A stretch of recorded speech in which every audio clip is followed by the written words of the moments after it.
Hey guys, how you going? What's up? What's been happening? Alex Ryan here, and it's 2 o'clock in the afternoon in Singapore, 30 degrees Celsius, and I've finished work for the day, believe it or not. 2 o'clock. I've had two meetings this morning, one with the client and just downstairs in the lobby, and he's importing high quality paper cups, sort of heavy duty ones, and he's doing really well. And I've got another client who flew in from Amsterdam Amsterdam or Belgium, one of those, and he's importing electric bikes, some sort of modified electric bike, and he's doing really well as well. And guys, it's time to relax. It's time to chill out by the beach or by the pool. And Singapore, it's actually really hard to find beaches. I've been swimming once in the beach and there was an oil spill and I had to have a chemical shower. Ooh, yuck.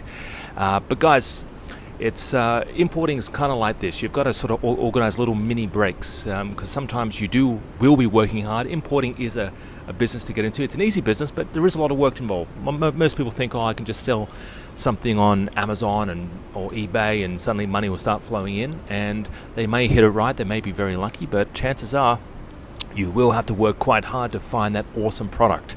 And there's constantly new products coming on the market. I literally see 50 new products every single month coming out of China.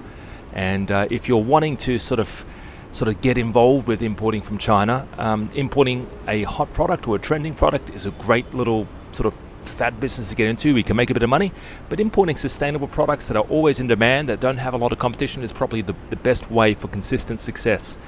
And but back to the story, have many breaks. Importing is a good lifestyle business to get into, and you can sort of relax by the pool. I finished quite early, 2 o'clock in the afternoon, and now I'm just chilling out. So have an awesome day, guys. Happy importing.